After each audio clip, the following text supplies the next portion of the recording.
Good morning, everyone. The July 8th, 2022 regularly scheduled meeting of the Neighborhoods Education, Civil Rights, and Culture Committee will come to order.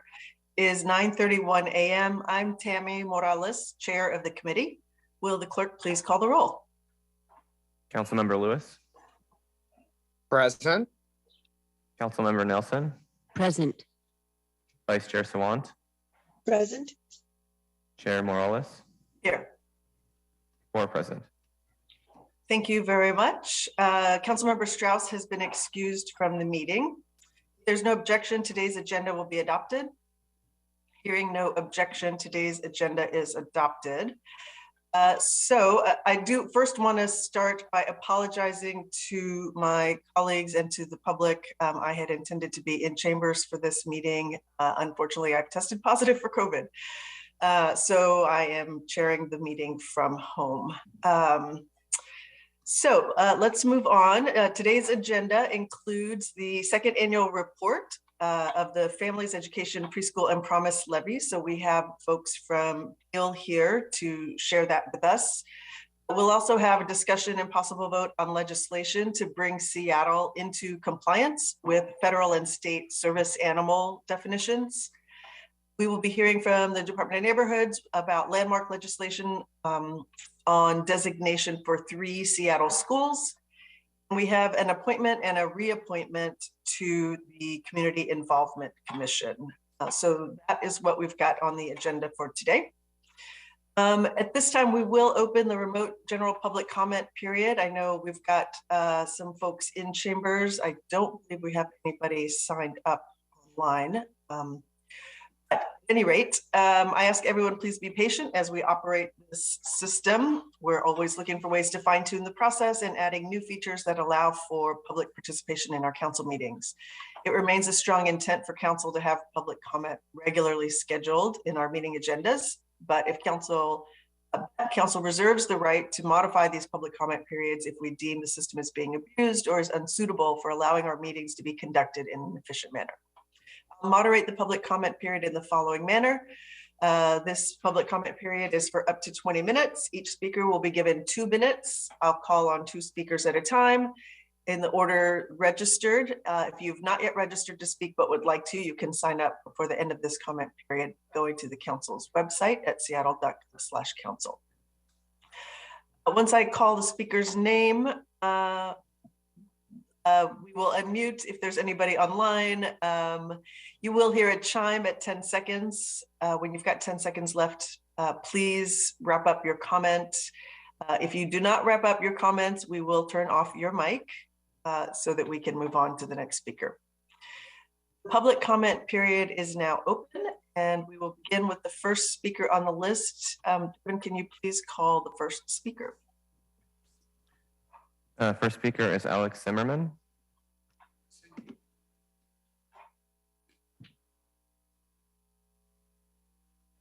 Mr. Zimmerman, please go ahead.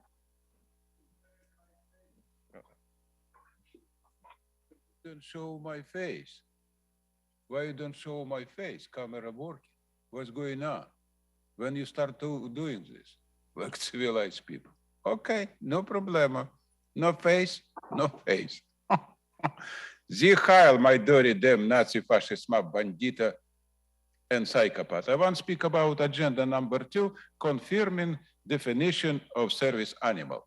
I want to explain my opinion about confirmation of service animal, because I think more dangerous service animal, this in this branch, you know what it means? It's more dangerous animal, what is I know. Homo sapiens is always dangerous animal, more aggressive, more stupid, and more suck blood and money. You know what it means? It's exactly what has happened. This animal in this chamber is very strange to me. You know what it means? I live here 35 years, but this chamber animal, all this 9 very aggressive, primitive, and stupid animal suck blood and money from us. The more dangerous, like all animal world, this a female. You know what it means? It's a typical for female, be very aggressive and kill everybody. And this 9 animal who sit in this chamber right now, This kill every day and every year, thousand and thousand people, and suck blood and money like a evil, from us. So how we can do in stopping this animal suck blood and money from us? An animal cannot suck money, but blood they can and kill people is exactly typical for animal. And human is the most dangerous animal in this planet. Everybody knows this. So my opinion right now in the recommendation, we need clean this chamber from this animal who kill us people, you know what it means, suck blood from us, is this go for a long time. They are crook, a liar, and psychopath. Stand up, America, clean this chamber from this 9 psychopaths. Thank you very much.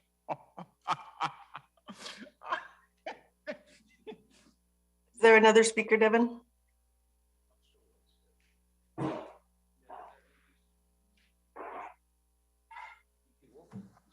Yes, the next speaker is Marguerite Richard.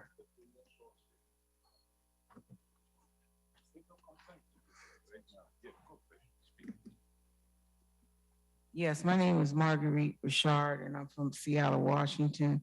And I do see something on here, even if I don't see it, folk going blind every day, and you don't know about a disability as such, I guess, because some disabilities you can see them, some you don't. And y'all still involved in discrimination if you ask me. So I see a reappointment as a member of a community involvement commission. Hey, I told you whatever's not working, don't bring it back and get rid of it, okay? I knew a Bill Southern from the district. I don't know if this is his son or whatever, okay? But I'm saying to you that all of this stuff that you're appointing, and it's not even fitting in the neighborhood, let alone addressing the problems of the neighborhood. And I'm still at my juncture trying to figure out what is government all about if you're not fixing anything. If you're steadily harming the people, you're appointing people that I don't even know. And I should be familiar with just about everybody that looks like me. Maybe he's not the same color as me, and we're having difficulties with that. And they say, oh, don't talk about race. There's only one race, the human race. Then why is Jalen Walker dead? What they said, 60 bullets in him, huh? So, and yes, that has everything to do with what you're so-called calling Black Lives Matter, let there be no questions. But hey, they said a dumb question is a question that's never asked. So I'm always gonna be asking questions. That's why I said, take that sign down, and you playing with me. You're playing with me because it's still there. Okay, so I think you're involved in something heinous if you think for 1 minute other people are not included in all this stuff that goes on in this city right now.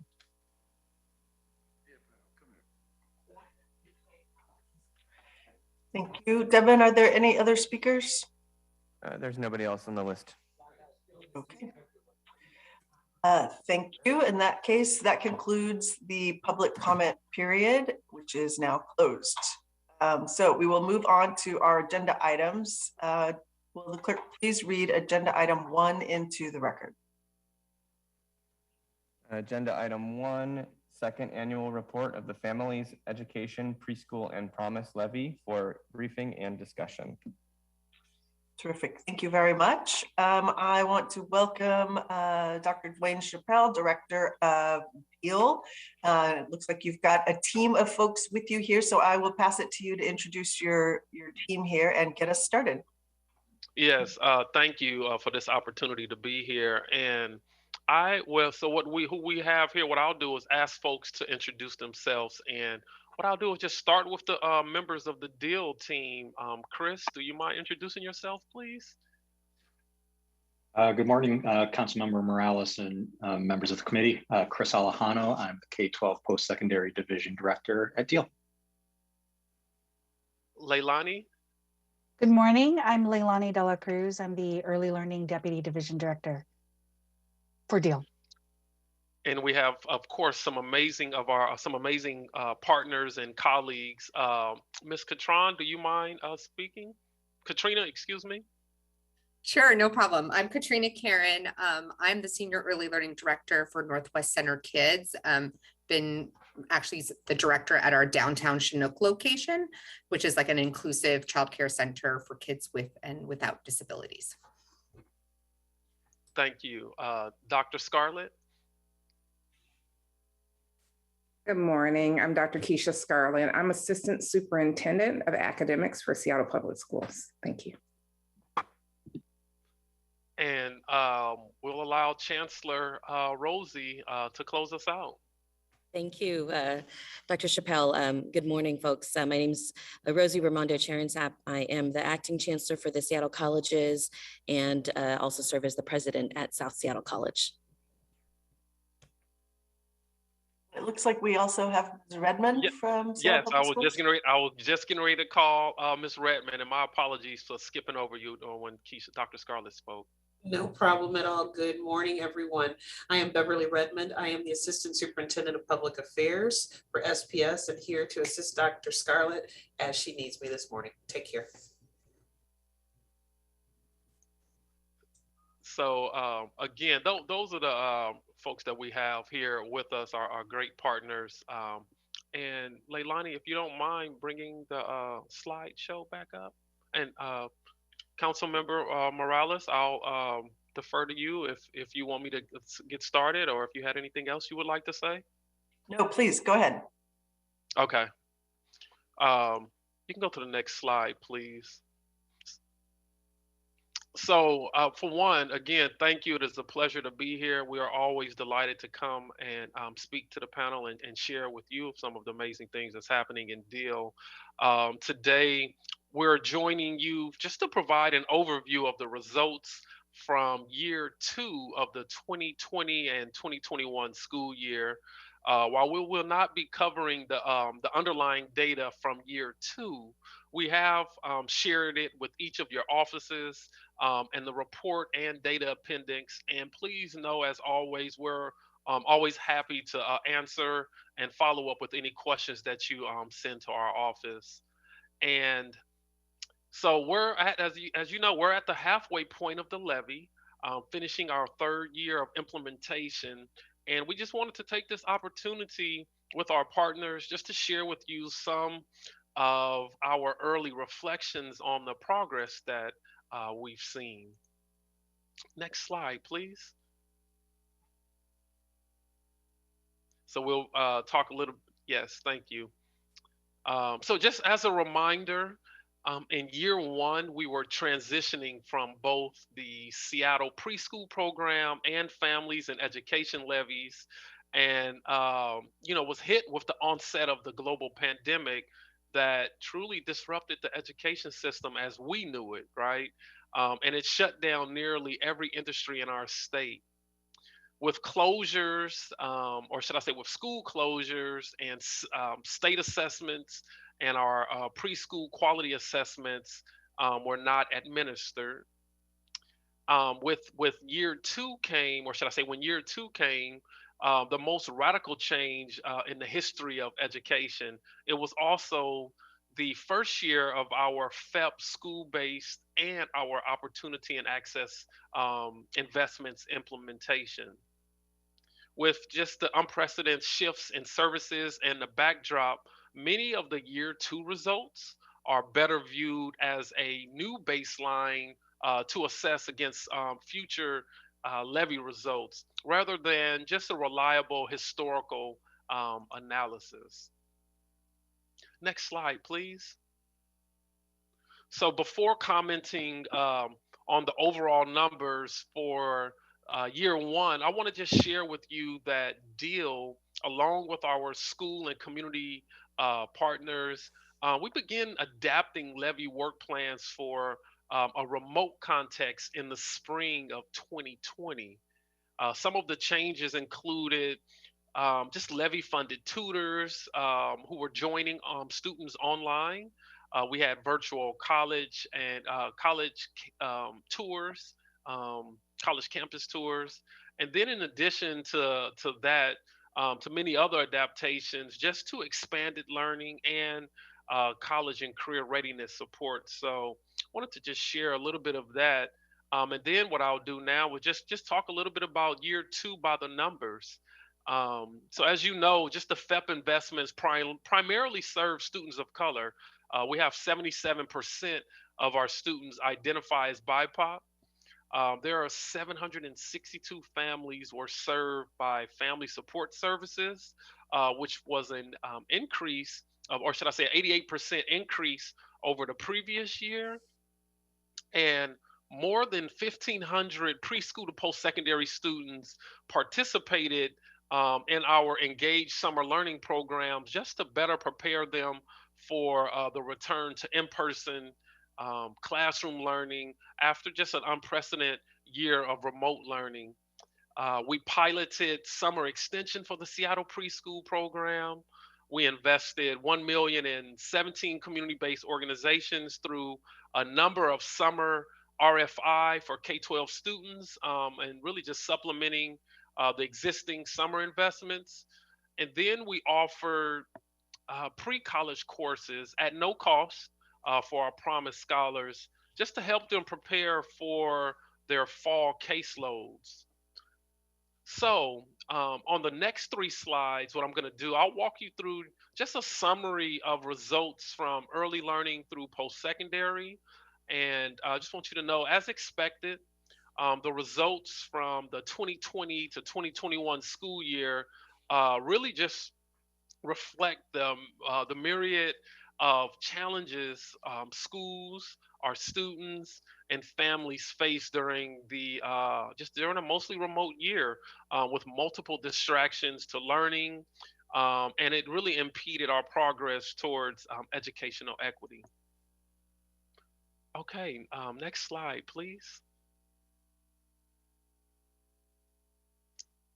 So during the pandemic, Deal and our community partners, we've made like multiple pivots, as I mentioned, to how the Seattle Preschool program was implemented, including just hybrid and remote programming, virtual coaching for staff, and just greater subsidy and tuition for our families. Our Seattle Preschool program participants overall were more kindergarten ready than previous years, but opportunity gaps increased by 10 points back to the 2016 levels. Even with that, our Black and Asian kids from the Seattle Preschool program, they were more kindergarten ready than those than non-SPP kids. Some of the new innovations, such as the virtual coaching and more responsive supports for families, have shown promising results that we plan to continue in future years. Just for an example, while coaching will offer on-site visits, we will continue to offer this resource virtually as well. Okay, next slide, please. So in our K-12 space, this is where, we saw the most impact from the pandemic. Tests usually administered in the spring for in third and eighth grades were delayed until the fall. And we had our largest drop in math by 25% and by English language arts by 12%. However, the four-year high school graduation rates for Levy supported schools continue to rise, and we know that our investments are targeted towards the right schools. So we hope to see gaps closing in future years. I'm sorry to interrupt, Dr. Chappell. Mhm. Can you say that again? Are you saying that that progress toward achieving a certain goal fell by 25%? So what I said, so we have so usually like there are tests administered like in the spring of like third and eighth graders, and during the pandemic it was delayed until the fall, and by once we saw that data, we did see a drop in math by 25% and by in English language arts by 12%. We did So the see that scores, the average scores dropped that much. Okay. yes, Wow. Okay. yes. Yes, and then what I was transitioning and sharing was that although we saw that the 4-year high school graduation rates for the levy supported schools continue to rise, and we know that our investments are literally targeted towards the right schools. And so what we do, we're hoping is to see those gaps close in our future years. Um, and so the transition from the Families Education Levy to the FEP funded schools changed our focus to schools, and it just really changed our focus to schools that were mostly impacted by systemic inequities. And so while the number of schools and student population is less overall, the proportion of BIPOC students being served increased by 16%. So that could be a factor as well in the drop in test scores. But again, it also means that we're targeting the right schools with our investments. And then you'll see telehealth services. The telehealth services and access to community-based clinics that was implemented in 2020 continued. It continued, and in-person services at school-based health centers, they reopened in September of 2020. And so what also took place, the school-based health center staff they did home visits to provide routine immunization services and behavioral health supports. And the clinics and the school staff, they also work closely to provide mental health supports and just really assess students' health needs to up upon them returning to the classrooms in April of 2021. Next slide, please. So, for the second time in 3 years, as we expanded the Seattle Promise program and nearly tripling the number of high schools whose students really could enroll or had access to the program. We went from 6 to 17, and that expansion resulted in the largest Seattle Promise cohort to date. And while the Seattle Promise continues to serve a large number of our BIPOC students, proportionally the 2020 cohort had a higher percentage of white students due to the expansion of all 17 high schools. And this also resulted in FEP tuition supports going to students with more financial means. But as designated or as we when we as designed, the FEP funding is the last dollar funding source, and many lower income families who need financial support are qualifying and receiving funds from other institutions.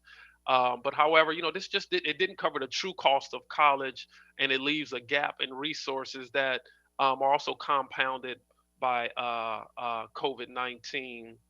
And I also just wanted to share that just a reminder that our levy oversight committee recommended to you, and you all approved the flexibility legislation that allowed our scholars to delay or defer enrollment for that year. And that was just an attempt to mitigate the impact of the pandemic on our student outcomes.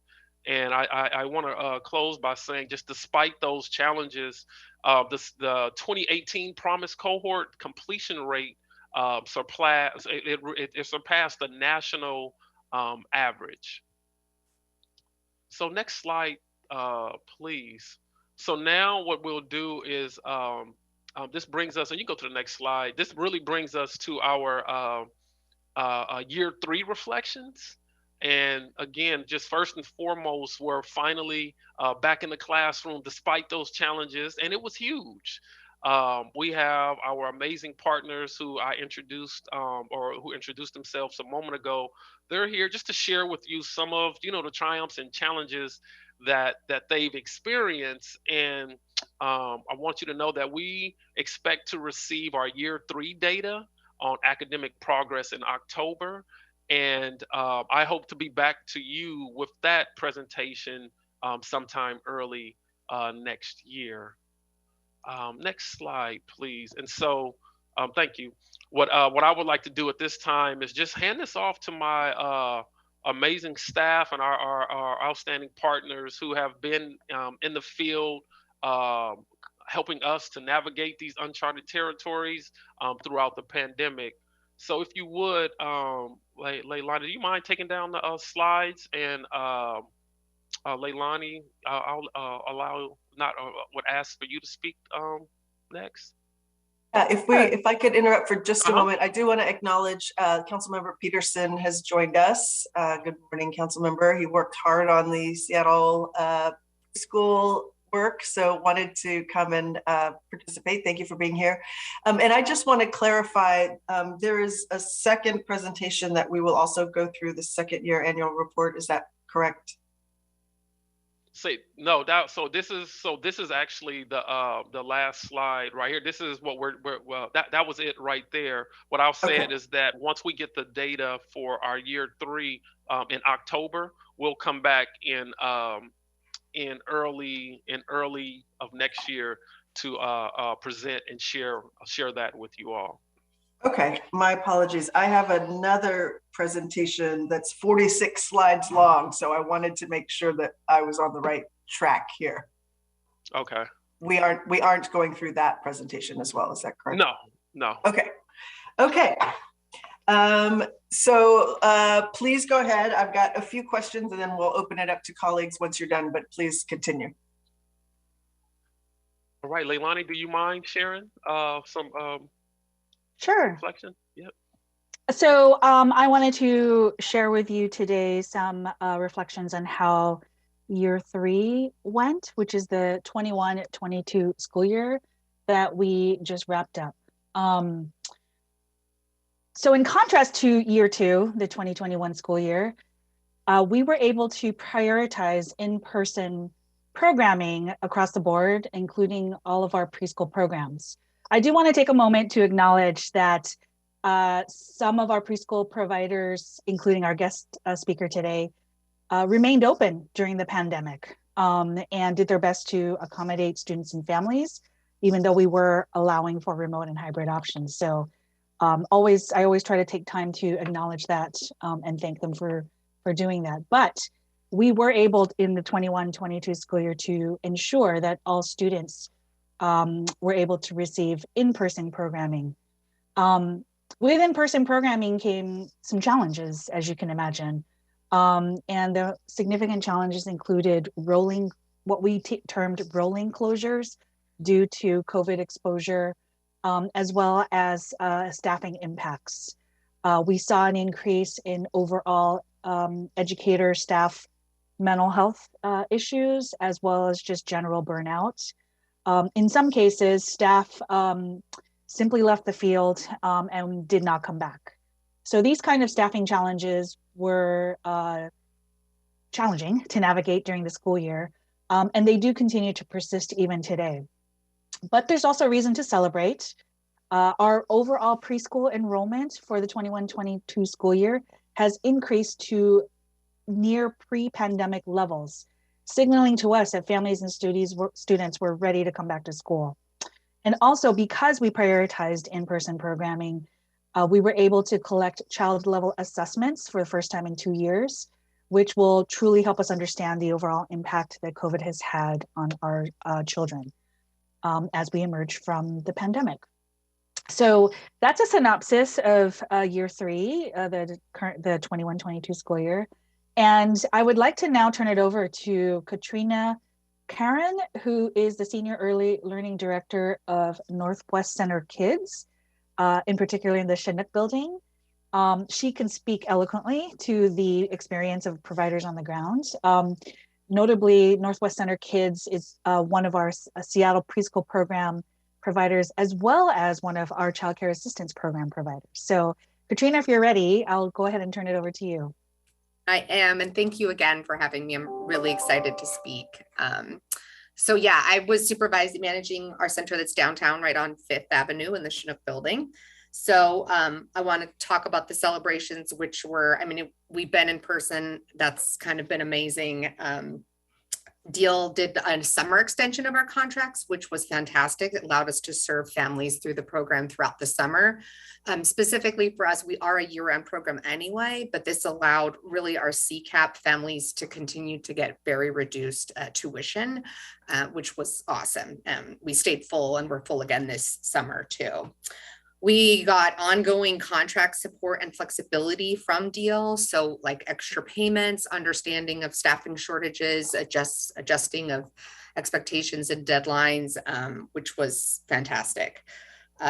We saw in-person coaching again this year, which is integral for our program as our teachers do not do virtual stuff. They're always in the classroom. So it was a huge challenge to get all of our coaching and supports via Zoom when they're in the classroom all day long.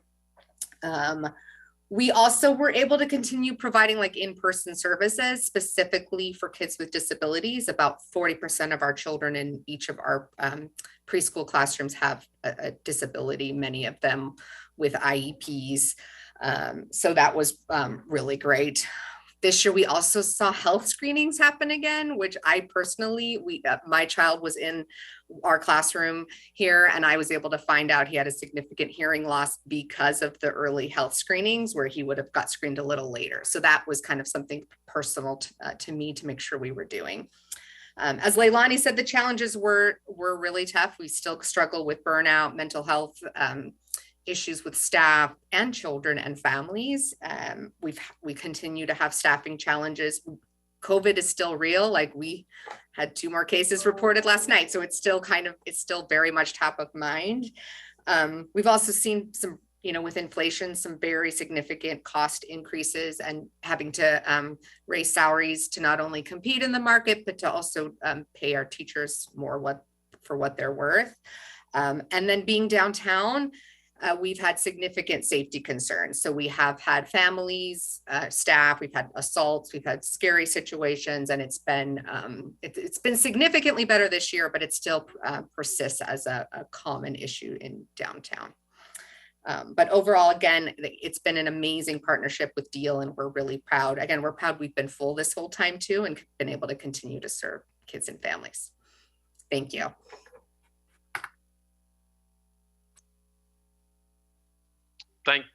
Go ahead, Leilani. Oh no, I was going to turn it over to Chris, unless you had something to say, Dr. Chappell. Okay, so now we will hear from our K-12 colleagues. Chris Alejano. Yeah, thanks, Leilani. Not unlike in the early learning space, in the K-12 part of the system, we also experience the same sort of challenges as far as staffing goes, and trying to deal with sort of the phase of the pandemic that we're currently in. So we shared some similar issues and challenges as Leilani was sharing in the early learning space, and similarly in the K-12 space. But all that said, some of the key takeaways for year 3 in K-12, our school-based investments, Deal advisors work really closely with our schools to craft goals and interventions that are unique to their school population. So there's really no one approach to implementation across campuses, which actually provides the flexibility for partners to really tailor their programming to the needs of their students in ways that work best for their school, which was hugely valuable in addressing the impacts of not having been in-person schooling for an entirety of last year. Within our family support service investments, we continue to see high levels of support in addressing the basic needs of families and students so that they can come to school ready to engage in the teaching and learning that's happening in the classroom. So students and families were connected to both internal and external resources depending on their need. Finally, with some of the K-12 health investments in our school-based health centers, now that we were back to full-time in-person learning in year 3, we're expecting to see an uptick in students using the school-based health centers to address various student health needs. Sports physicals is a service that health centers provide, which were impacted last year since not all sports were running. And then, of course, they were helping to support COVID vaccinations and other routine immunizations as well. So yeah, we're excited to be able to see some of that data as it comes out. On the post-secondary side of things, with our college partners, we were able to sustain high enrollment in the Seattle Promise program and continue our expansion efforts, as Dr. Chappelle was mentioning, expansion into the 17 Seattle public high schools, and just trying to make sure interested students in the program all had the opportunity to enroll and receive the support necessary to matriculate into college. So those are just a few general takeaways from year 3, but excited for our partners to provide some additional perspective. So first you'll hear from Dr. Keisha Scarlett from Seattle Public Schools, followed by Dr. Rosie Raimondo Chirinsep from Seattle Colleges. So I'll pass it over to Dr. Scarlett. Thank you, Chris. So I'm going to also send greetings on behalf of Superintendent Brent Jones, who's not able to be with us today, but also highlight Chris's sharing. I'm going to share a few bright spots as anecdotes from SPS about some of the progress that we're making in this important partnership with DEAL and the FEP SBI school-based investments in SPS. So DEAL and SPS have long worked in collaboration and have really truly through the FEP investments work to really align with our Seattle Excellence Strategic Plan priorities and goals that are focused on improving outcomes in early literacy, middle school mathematics, and access to advanced coursework for college and career readiness. We are so excited about the school-based investment collaboration with school sites like Rainier Beach International Baccalaureate High School. So for us in Seattle Public Schools, our trajectory for our theory of change is that we take students to ensure that they're successful in 9th grade, successfully earning those 6 or more credits to enrollment in advanced coursework, and then to successful college enrollment, which includes really enrolling in college credit bearing courses so that they're not kind of stuck in that remedial track. So I can say for me, I'm a parent of two Rainier Beach International Baccalaureate High School students, one in 2016 and one in 2020, both of them IB students. My youngest daughter is a Promise Scholar who graduated in 2020, and she just completed her AA at Seattle Central College. She and my eldest daughter are also participating in the Academy for Rising Educators program through Seattle Central, which is a teacher preparation program funded in partnership with DEAL, FEP, and the Seattle Promise Scholarship. As for Rainier Beach High School, there has been an increase in the percentage of students enrolled in completing advanced coursework. There's also been an increase in the number of Rainier Beach High School students enrolled in the Seattle Promise and directly enrolling in college and college credit bearing courses, particularly in mathematics, where many students are stuck in that remedial cycle. One data point that we track is the percentage of African-American male students who graduated in 4 years and also successfully completed one advanced course. So among the class of 2021, 85% of African-American males at Rainier Beach High School graduated in 4 years and also successfully completed at least one advanced course. So I cannot not take this opportunity to highlight Dr. Dwayne Chappell's equity-focused leadership as the former principal of Rainier Beach IB High School. He actually put the IB in that high school, literally. So he was really ahead of thinking about this measure that we now track, which is around the advanced coursework enrollment for students. He insisted that all students, so he was my own student's principal, he insisted that all students enroll in advanced IB courses during their matriculation. And his early insight of this as an important data point is an important indicator of college and career readiness, and really showed tremendous equity leadership and really led us forward with that. So thank you, Dr. Chappell, for your leadership. Another area that Chris highlighted is around Olympic Hills. And this is also a really great example of how school funds, our FEP funds, and private funds are being leveraged to improve literacy outcomes through the Satterberg partnership across several elementary schools. We've aligned our continuous school improvement plans, our Title I plans, and our levy plans for strong implementation of our strategy. So I can't help but highlight Olympic Hill's wonderful principal, Libby DeBell, who's a strong instructional leader and is focused on implementation of high quality, aligned curriculum, including the science of reading, high quality instructional practices, and also a professional culture that is focused on professional learning cycles using data to improve practice. This is a key strategy in the partnership with FEP in the work as a school-based investment site. Additionally, this partnership with the Office of African American Male Achievement in Seattle Public Schools and Olympic Hills is one of 2 schools, with Emerson, which is also a FEP school, participating in an early literacy collaborative. We work with Black boys and their families to build community and hear from their insights as students and families, and share practices that really build Black boy joy in reading in school. And this has been a seamless alignment in our partnership with Deal around these efforts as we move forward.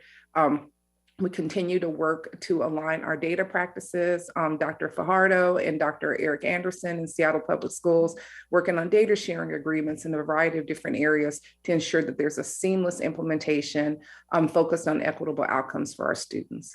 Thank you. And I'd like to hand this over to President Rosie Raimondo. Your last name is covered, so I'm so sorry. That's quite all right. All right. Dr. Scarlett, it's a long one. And thank you, council members, committee members, for giving us time today to share a little bit about our experiences. I'm representing the Seattle colleges and our work on the Seattle Promise with our good partners here on the screen. And just as a bit of personal history, I was involved in Seattle Promise from very early days when we were promoting our 13th year program at South Seattle College to the city council at the time. And that served as the precursor for what the Seattle Promise program evolved into as funded by the FEP levy. And so it's a particular pride point for me to be reporting back to you all today about how this program has grown, especially over the last year or so. There's a few things we're particularly proud of in the Seattle colleges as a part of this partnership. One is around really, despite the pandemic, our ability to implement, not only implement, but grow beyond our anticipated numbers, the application and enrollment of the Seattle Promise students over the last couple of years. Just as a way of illustration, we've grown 475% since 2018, where we were in very early days of a Seattle Promise concept and welcomed 230 students that fall. To last fall, 2021, we welcomed 1,100 students from which exceeded our targets for the Seattle Promise planning at the time. And we are on track for more growth into the next year. Right now, we're working with students. There's 2,200 students that are applied for fall 2022. And we're currently working with those students through the summer to get them ready for that enrollment in the fall. And that's really exciting because we are also targeting the students that we wanted to reach.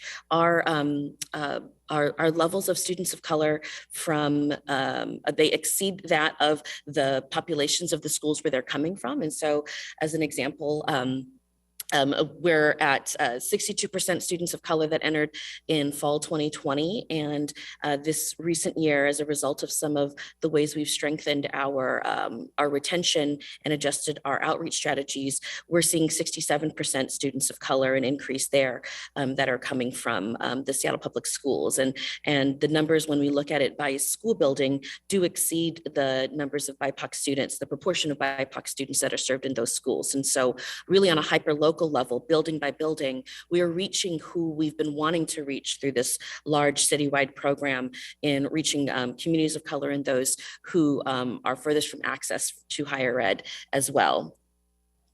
And also I'd point out that over 2/3 of our students are below 75,000. They're a low and moderate income. And so though we are, as Dr. Chappell pointed out at the beginning, serving a wider range of economic need across the city, we do see that we are still reaching those who, based on socioeconomic status, have traditionally been locked out of access to higher ed in the past. And I also want to add that open access really matters. The way that we've structured our Seattle Promise program makes it something that is easy to understand when you can say that any senior from this high school can pursue higher education through this route. It makes it really easy to really work in the buildings, communicate that message to parents and to students.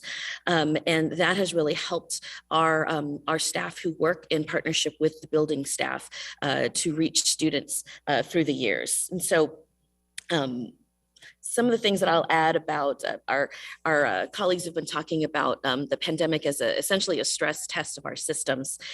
When we went into this, we knew that the programming we needed to design, in addition to the scholarship funding, really needed to address the other holistic needs of particularly first-generation students, first-generation college-bound students, those who didn't have someone at home who had known the ropes and could help them navigate new terms, like a bursar and registrar and enrollment and tuition due dates and things like that. And so this pandemic has certainly been a stress test of all of our systems. It's certainly exploited any weakness in any of our systems. One of the things that I'm particularly proud of being able to accomplish is the investment in the wraparound supports that students have from the high school engagement piece through the summer and into their first 2 years of college enrollment. That really served a safety net in COVID, even though we also saw a softening of persistence rates that really represent some of the systemic challenges and barriers, the economic barriers that our students are facing in addition to educational challenges. Despite that, we still saw stronger retention rates than our general population because Seattle Promise students, we've invested in the supports that surround them. And so it was the way that we were able to double the equity funding that went to those students that have the most need in the Seattle Promise program.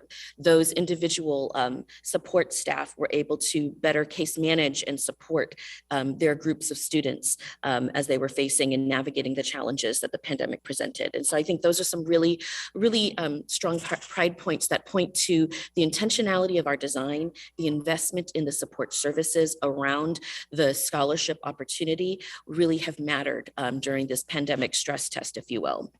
And I just want to close with a personal reflection as well, similar to Dr. Scarlett. This has impacted my own family. My nephew, a graduate from Garfield, graduated as a Promise Scholar, went to Seattle Central, really excelled because he found a place that could support him and where he felt encouraged to pursue his interests. Started off with an interest in biology and is now succeeding at Seattle Pacific University as a history major. And that makes this, humanities graduate out of ethnic studies and English bachelor degree program holder, Auntie, really proud to see him pursuing that in a really successful way. And so this is changing lives, it's changing families like ours. And we're really grateful that we've had this opportunity to grow a program in such strong partnership across the city. Thank you. Wow, thank you, Chancellor Rosie. Also, just want to thank you, Chancellor Rosie. Thank you, Dr. Scarlett. Thank you, Leilani, our Early Learning Division Director, and Chris, you as well, our K-12 Post-Secondary Director, and Katrina. We also thank you for being here to share some of your reflections. And council member, before we open up for questions, I also want to just apologize to you for any confusion about that year 2 deck. It was submitted as an attachment for council record. And for this presentation, we wanted to summarize the year 2 results, but also provide you with an update on where we are currently as we just finished year 3, and we're preparing for year 4 this fall. So just wanted to do that before we open up for questions. Sure. Well, thank you. Thank all of you for being here and for sharing your reflections on how challenging the last couple of years have been. As a mother of 2 kids in Seattle Public Schools, I know I was lunch lady and IT support and, hall monitor and all kinds of things over the last year of remote learning. So Thank you all for persevering and for all that you're doing. And as an anthropology major, I too appreciate the the switch to history and humanities as an interest. I do have a few questions myself, and then we'll open it up to colleagues. These are kind of bigger picture questions, maybe. And maybe I'll start with you, Chancellor. So I really appreciate what you said about the kind of wraparound support services that are made available to students, particularly first-year college students, first-generation college students. As a first-generation student myself, I could have really benefited from having somebody tell me how to apply to college, how to apply for scholarships, how to make a decision about where to even put in an application. I've seen the kind of rich support and resource that is made available, particularly to a lot of kids who are in private high schools, and they get so much help figuring out how to navigate this. And I know that our public school students don't necessarily have access to some of that. So I appreciate your focus on being able to provide some of that support to our students. I do have a question about the deployment, I guess, of the tuition support of Seattle Promise versus the equity scholarships. My understanding is that the intent of Seattle Promise is really to close the race-based opportunity gap. And what I have read in the reports is that white students were most likely to benefit from the tuition scholarships, and Black and brown kids got the equity scholarships. I understand that the whole point of this is last dollar in, last money in. But it seems to me that the net effect of that is that white students had access to over $1 million in scholarship assistance, and Black and brown students got 400,000. So I'm wondering if we have a problem here, if the intent is really to support under-resourced kids in getting to college, and the vast majority of the available funding is going to support students who may have more privilege. So I'm wondering if you can address that. Yeah, I'm happy to address that. And I think in order to be able to make this an all access scholarship and address higher ed as a public good, that access to this, the guaranteed access to this program has made, as I said earlier, has made the road into the program a lot easier in the high schools. But the reason why the spending would look the way it does is because we do leverage first, for a last dollar scholarship leverages first both federal and state monies that students are eligible for. And on a federal level, that means the lower income students will be eligible for Pell Grants, other free monies like state need, well, what's now called College Access Grant. And we also operated these last 2 years with additional federal funds through CARES money, and which we did also target to those with the greatest need, while also serving other students as well. And so what it meant is that every student had the level of funding and support they needed, while the funding source did differ based on what was available to serve those students from the those various different sources that I mentioned. The equity, what it means is that, and I'll just use round numbers just for the sake of elegance here. Let's say it costs $5,000 even for tuition for a year. It meant that every student got that $5,000 covered. The student with a higher economic need most likely had that covered from Pell Grants and from perhaps some of the federal aid that was made available. The one-time federal aid, is, as you all know, in the city as well, that was made available as a result of the COVID impact funds. And then anything that might have been remaining on the table would have come from the Promise bucket, if you will. The higher income student who wasn't eligible for Pell Grant, therefore, would have drawn more from the Promise funding, the tuition funding pool, but they all would have had their tuition covered, regardless of fund source. The equity funds allow us to, in addition to that say, for sake of explanation, the $5,000 of tuition. In addition to that, those with the greatest need also had access to $1,000 above that. And so really what they had was $6,000 in aid versus $5,000 for the higher income student who had less economic need. And so that's how last dollar scholarships will function for students. It'll always be the higher income students that do draw more. And yet, the one thing I would also say is that I believe the stronger investment is definitely around the staffing level that really supports students. And the way we are structured is we do concentrate, we have through having lower case manager ratios in the schools that have the higher proportions of BIPOC students. And so we're also, there's a stronger investment for those students from BIPOC backgrounds through that support as well. Yeah, I will say, I feel conflicted about this. I would fully support universal access to college.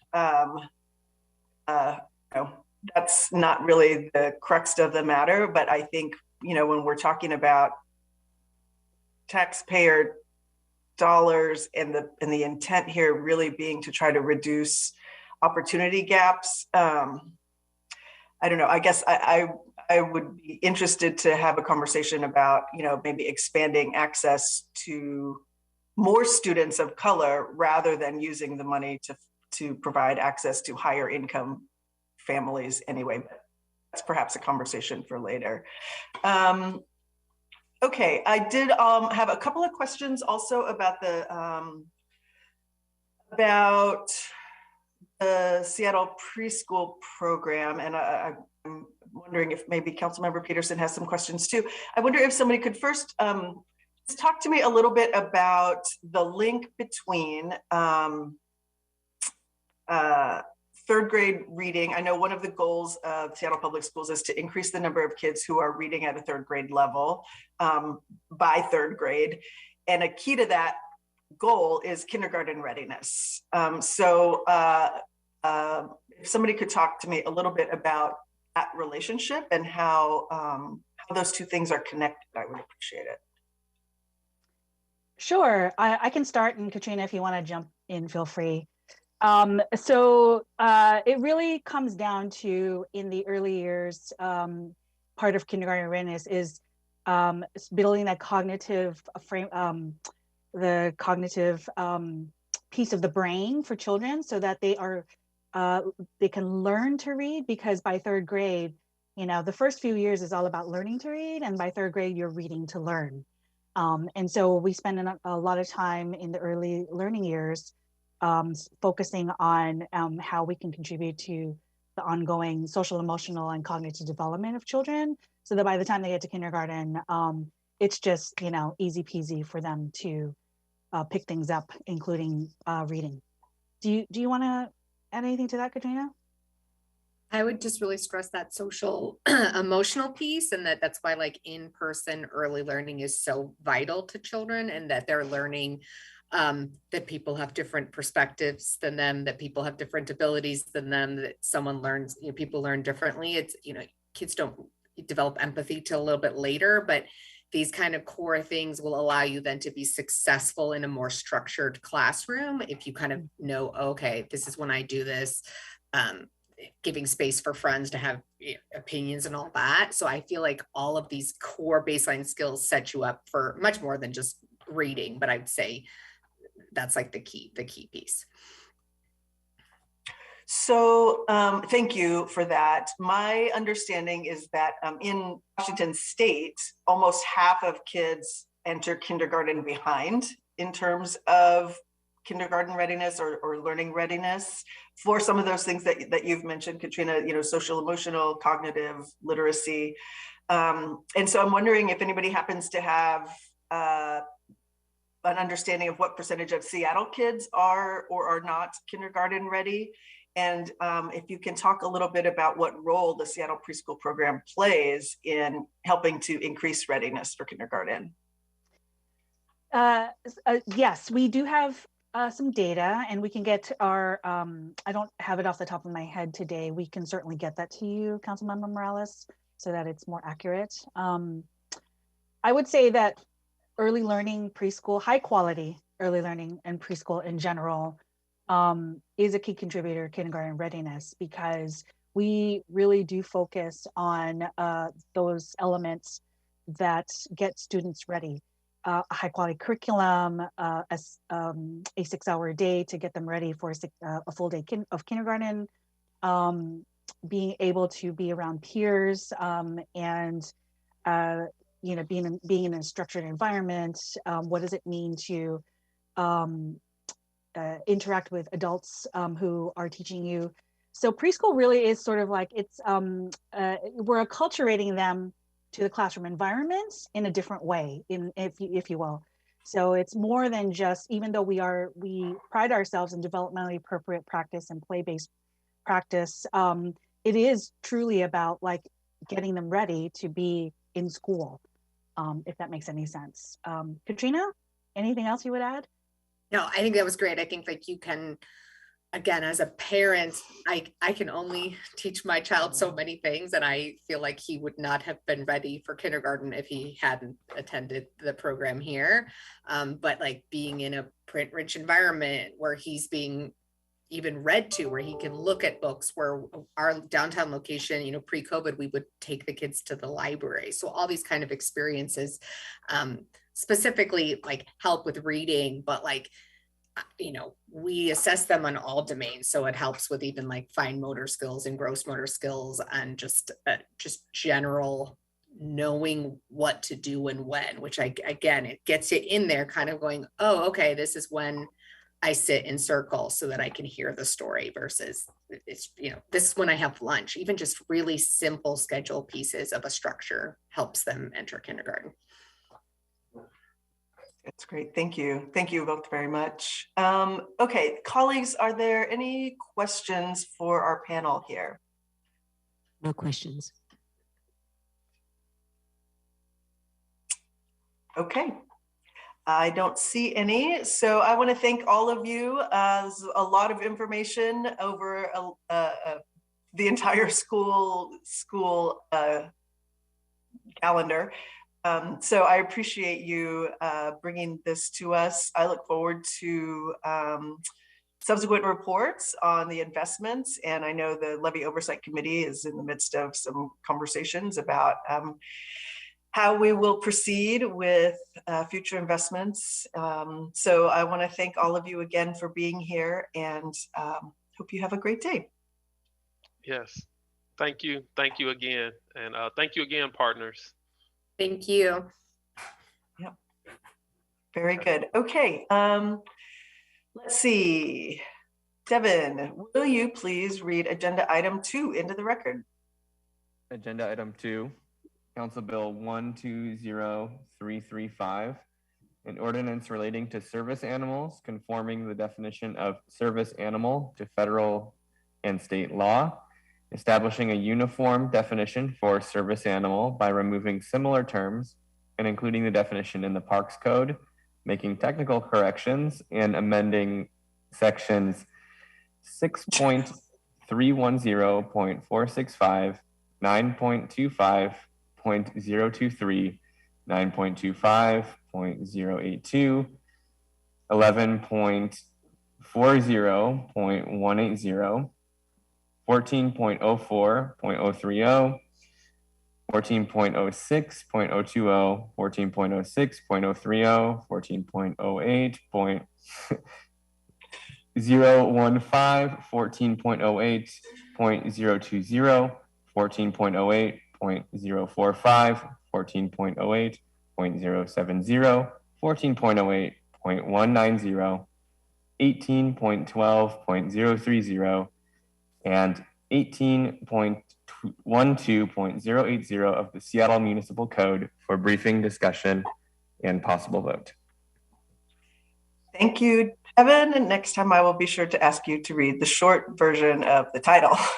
My apologies. Okay, so we are going to hear from Cadman Cahill from the Office of Civil Rights. And so just briefly for folks to understand, I'll give a quick summary. In 2019, the Department of Justice requested that the city look into updating the term service animal as we've defined it in our Human Rights Code, because we are out of compliance with ADA and Washington state law. And so we're making a technical amendment here to all those codes that Devin mentioned, so that we can come into compliance. That's the short version. Admin, I will hand it off to you to further explain the bill and answer any questions we may have. Thank you, Councilmember Morales. And you did a great job providing that overview. I think that really gets to the heart of the matter. Even though Devin spent a lot of time citing all those changes, it's actually a pretty straightforward technical amendment. I also brought my colleague, Mike Chin here, who is our enforcement director at OCR, in case anyone has questions about our current enforcement practices around service animals and any changes that we may expect from this change. So I'm going to go ahead and share my screen, and bear with me. This is the first time I'm doing this on Zoom. So hopefully I can. All right. Can folks see that okay? Yes. Great. Yay. How do I move forward? Hold on.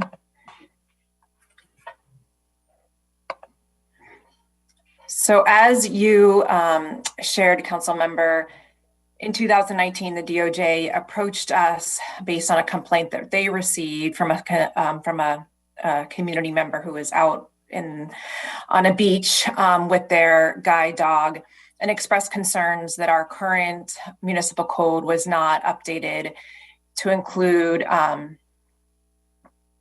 changes to our code that would reflect changes to the ADA and other Washington state law. So we agreed to make those changes. 3 major changes were made, and you'll see that in the proposed legislation. We removed references to seeing eye and hearing dogs. We added in an updated definition to service animal, and removed all references to guide dog and service dog. And the basic change is pretty straightforward. The existing definition is on the left here: an animal that provides medically necessary support for the benefit of an individual with disability.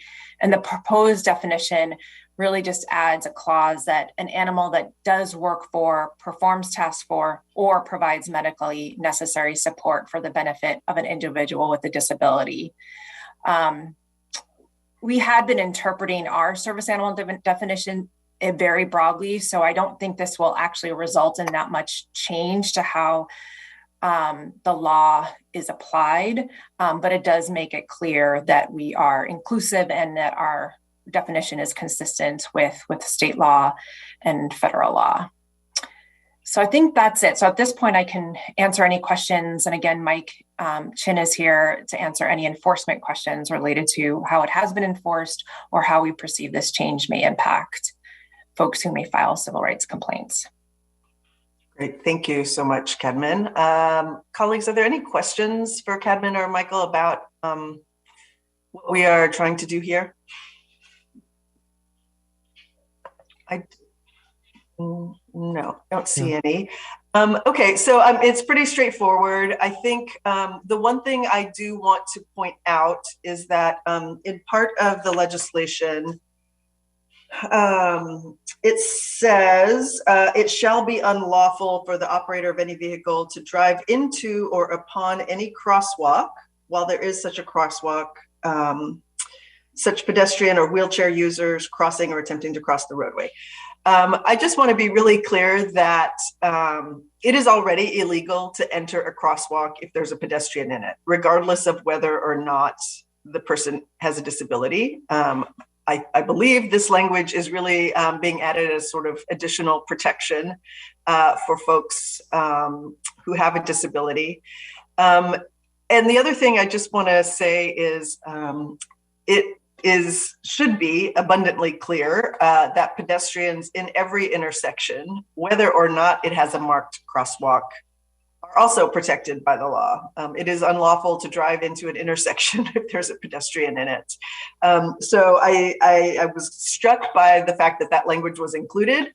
Given that it is already illegal to do that, I think it's important that that language is there as sort of added protection. But just want to remind everybody, if you are in a car and you're crossing, see a pedestrian in the street, you are required to stop and let that pedestrian safely cross. Okay, any questions? I don't see any questions. So I am going to, we are a little delayed in actually getting this legislation across. I think we had tried to bring it last year. So I am going to go ahead and move that we pass, what is the council bill? 120335. Is there a second? Second. Thank you. It's been moved and seconded to recommend passage of the bill. Will the clerk please call the roll? Councilmember Lewis, Yes. Councilmember Nelson, Aye. Vice Chair Sawant, Yes. Chair Morales, Yes. 4 in favor. Thank you very much. The motion carries, and the committee recommendation that the council pass the bill will be sent to the July 19th City Council meeting. Thank you very much, Cadman and Mike, for being here. Thank you all. All right, have a good afternoon. Okay, Ben, will you please read the short title of agenda item 3 into the record? 3 through 5. Agenda items 3 through 5, Council Bill 120360, 120361, and 120362, an ordinance relating to historic preservation imposing controls upon the original Asselt School, the Loyal Heights Elementary School, and Ingraham High School, landmarks designated by the Landmarks Preservation Board under Chapter 25.12 of the Seattle Municipal Code. For briefing, discussion, and possible vote. Thank you very much. Okay, I know Erin Doherty is here from Department of Neighborhoods, so I am going to hand it off to you to make the presentation. Good morning. I'm also joined today by Ting-Yu Wong from Seattle Public Schools, and Jessica Clausen, a representative for the school district, is also here. And today we have 3 Seattle Public School properties. We'll start at the south end in Beacon Hill with the oldest of the 3 schools and work our way north through the city and progress into later eras. As always, we bring with us the 6 designation standards that the board considers. And in addition to choosing one of them, they must also determine that the property has integrity or the ability to convey its significance. So these 3 ordinances are to codify the language in the controls and incentives agreement signed by the property owner and the city historic preservation officer, and are the basis of the council bill language. And these landmark nominations were all made by the Seattle Public Schools. So this is the original Van Asselt School at 7201 Beacon Avenue South. This was designated May 1st, 2019 under standards C and D. And the controlled features of the landmark include the 1909 site shown in red and the exterior and interior of the 1909 building designed by Edgar Blair. This historic structure sits behind the 1950s school building and is additionally obscured by mature trees on the property's edge.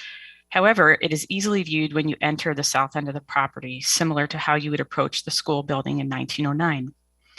The subject building is a variation on the wood-framed model plan schools that were developed by Seattle School District's first internal architect, James Stephen. The model plans were designed so that blocks of classrooms could be constructed and the school later expanded in a deliberate fashion. The basic module was typically an 8 or 9 classroom block with 4 or 5 classrooms per floor, but the Van Asselt School is unique because it is half the standard plan with only 2 classrooms on each floor.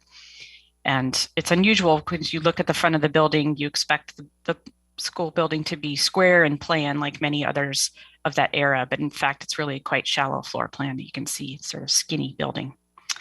The The building's architect of record was Edgar Blair, as I mentioned. He was James Stevens' successor.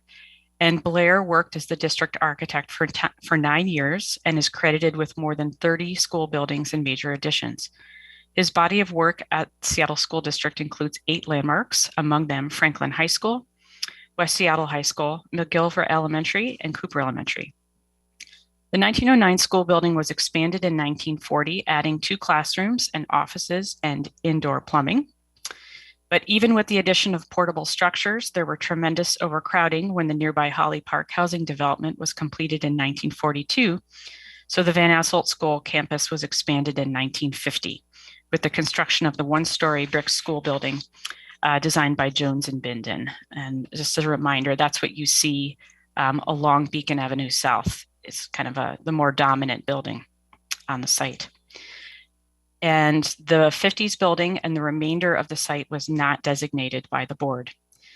The board has since approved a major rehabilitation of the subject building, and they approved a large 2-story addition that will fill the back of the 1909 site and connect to the back of the historic building.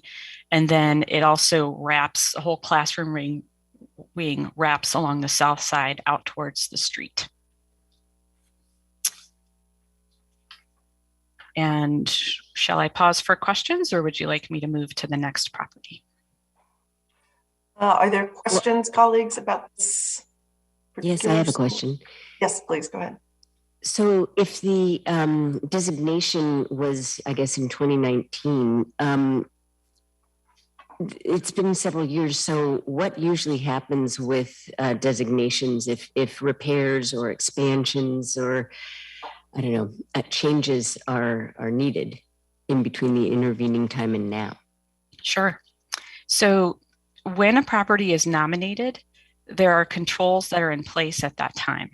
So once something is nominated, any physical alterations or proposes and change in appearance require review by the Landmarks Preservation Board.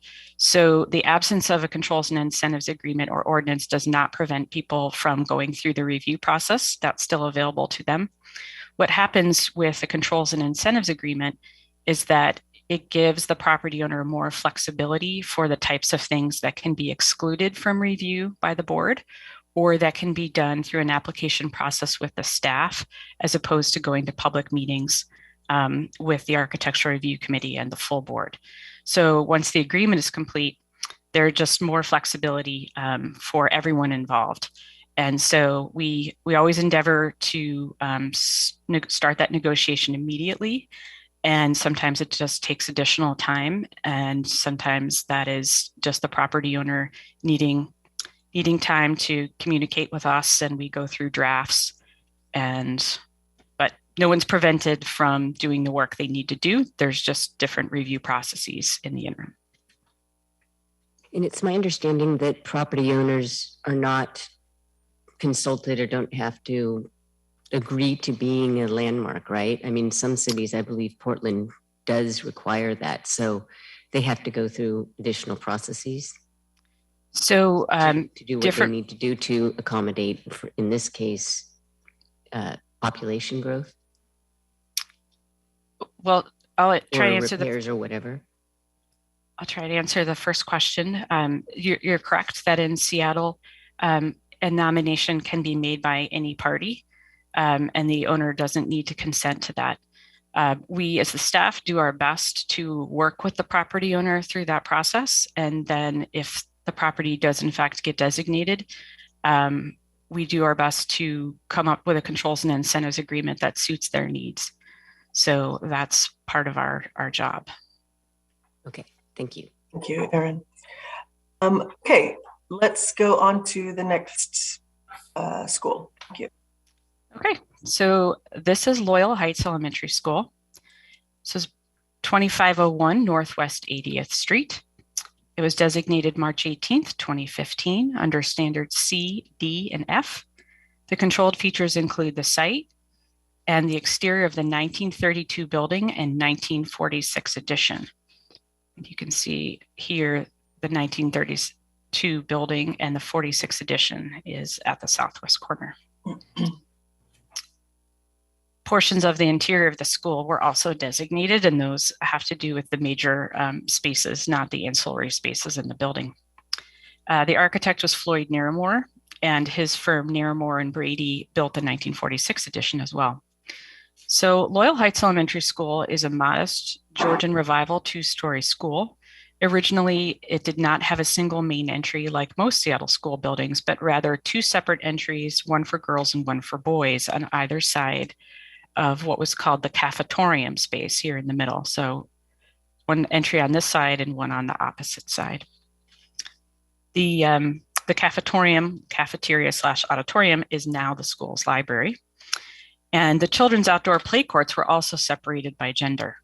The architect Naramore employed a similar planning and stylistic approach to another Seattle landmark, Montlake Elementary School, which was completed in 1924. In 1946, Naramore's firm designed the 8 classroom addition and gymnasium at Loyal Heights, transforming the symmetrical plan into L shape.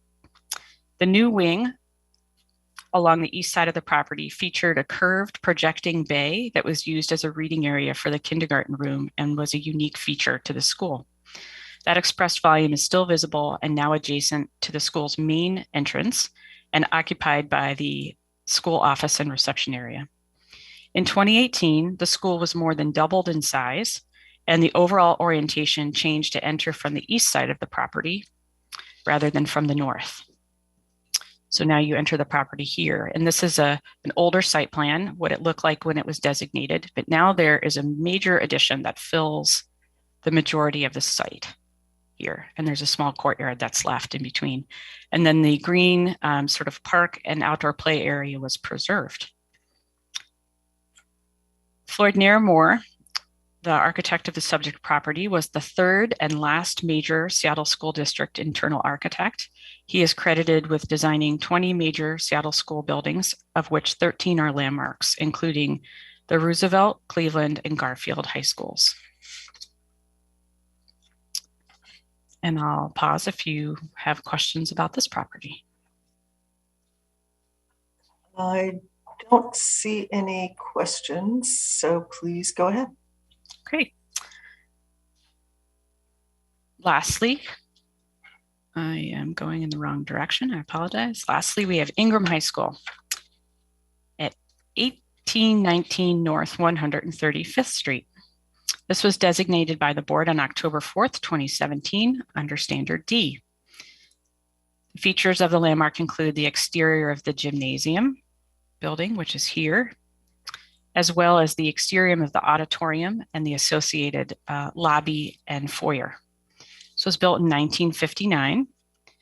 And for the previous property, Loyal Heights, we were talking about the school district architect, Floyd Naramore. Mr. Naramore went on to partner with others to create his own firm, MBBJ, stands for Naramore, Brady, Bain, and Johansson.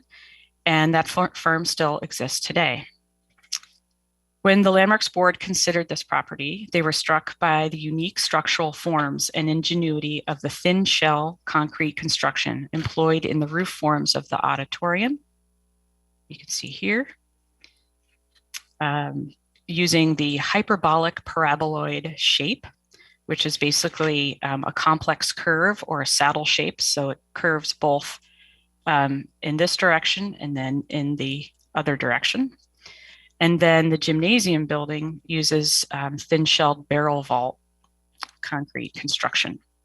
These were cost-effective dynamic designs to achieve long structural spans and open interior spaces without the need for columns. These buildings are a collaboration between MBBJ and structural engineer Jack Christensen from the firm Worthington Skelling, Helly and Jackson. Mr. Christensen was one of national acclaim and was elected to the National Academy of Engineering, the highest honor an engineer can receive in this country. Although the subject building is among the smaller projects within his portfolio, it highlights the signature thin shell concrete technology that he helped promote throughout the Northwest. The remainder of the school has been altered in a number of ways, and the board elected to not designate it or the site. Any questions?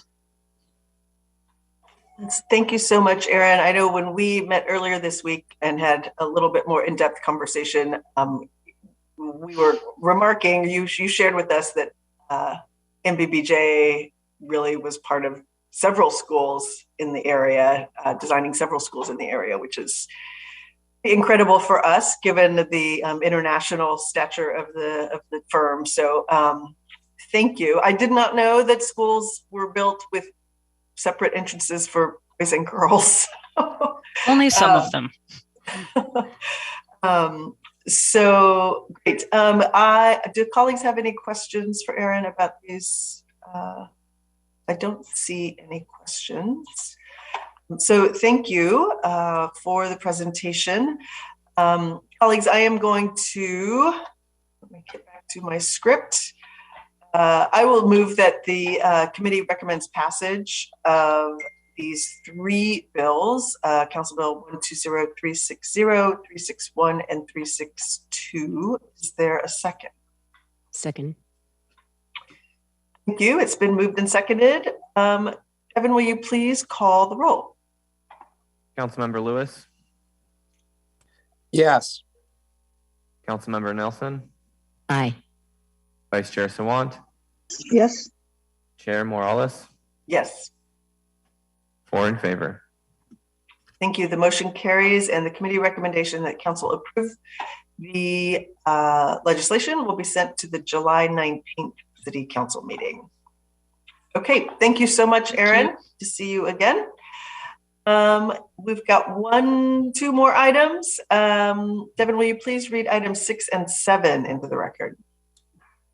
Agenda items 6 and 7, appointment 2253 and appointment 2254, reappointment of William H. Southern Jr. as member Community Involvement Commission for a term to May 31st, 2024, and appointment of Marcus White as member Community Involvement Commission for a term to May 31st, 2023 for briefing, discussion, and possible vote. Perfect. Thank you so much. And we have Alvin Edwards here from Department of Neighborhoods. Alvin, please go ahead and introduce our candidates. Sure. Good morning, everyone. So honored to be here. My name is Alvin Edwards. I am with Department of Neighborhoods, and I am one of 2 of the Community Involvement Commission liaisons. We're here today to recommend the appointment of Marcus White and reappointment of Bill Southern. Bill is not on the call today, but we do have Marcus here.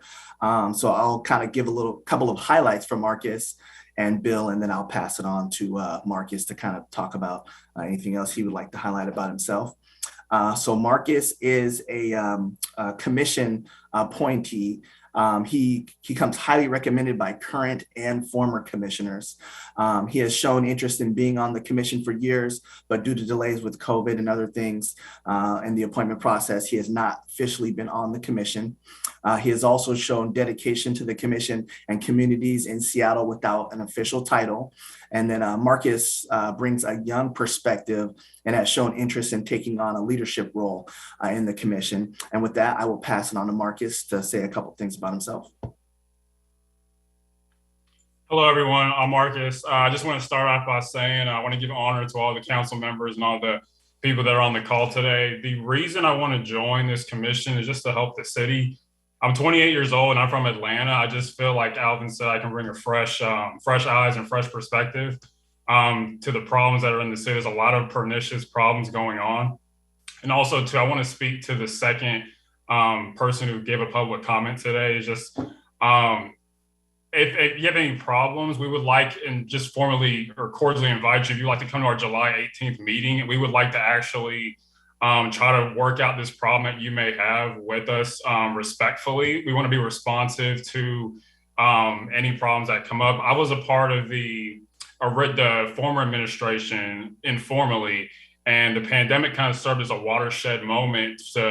We were kind of mediocre, if I'm being honest. And I just think that with the new administration, we're going to try to really be responsive to the needs and desires of the community and really try to act with a sense of immediacy towards the problem. So I just want to say that we want to help the city, not just talk about it, and just try to help any way we can and be kind of an adjunct to council if possible. Thank you, Marcus. And for Bill, I'll kind of read a little bit about him since he's not here present to talk about himself. So Bill Southern was originally from Rhode Island. He moved to Seattle in 1978 and lives in the Meadowbrook, Wedgwood area. Bill has a background in media, public affairs, community relations, and outreach. He worked for Washington State Department of Transportation and as an affirmative action officer, later promoted as the public affairs officer for the $1.6 billion Interstate 90 completion project, where he gained notoriety as the department's spokesperson during and after the sinking of the I-90 bridge in 1990. Bill has been serving on the commission as the District 5 appointee since December 2019. So he has one partial term and one full term. Bill is always looking at who is missing from the conversation and finding ways that things can be improved. And with that, I will pass it back over to Councilmember Morales. Perfect. Thank you so much. Well, Marcus, I really appreciate you responding directly to the commenters. We have lots of folks in the city with very strong opinions, as I'm sure you've experienced, and really just appreciate your willingness to serve and to provide support to the council and to the city as we move forward, addressing the many things that we have to address. Yes, you're welcome. And her consternation was palpable, and I wanted to address that. Sure. Thank you. Colleagues, any questions for Marcus or for Alvin? Well, I just had you had me at fresh perspective. So at some point, not now, it is interesting for me to know what folks from other cities, what fresh perspectives they have, or just what their thoughts are. So welcome to Seattle, and thank you for being willing to serve. Thank you. Terrific. Okay. Thank you very much. Colleagues, if there's no questions, then I will move that the committee recommend approval of appointments 2253 and 2254. Is there a second? Second. Thank you. Devin, will you please call the roll? Councilmember Lewis? Yes. Councilmember Nelson? Aye. Vice Chair Sawant? Yes. Chair Morales? Yes. 4 in favor. Thank you. The motion carries, and the committee recommendation that the council approve the appointments will be sent to the July 19th City Council meeting. Marcus, you're certainly welcome to join, but you are not required to be there. So we will take up the final confirmation at that time. Okay, thank you very much for being here, Alvin. Colleagues, that does conclude this meeting. We've gone through all our agenda items. Our next scheduled meeting of this committee is August 12th. So I want to thank everybody for attending. It is 11:02 a.m. and we are adjourned. Thanks so much, everybody. Have a great day.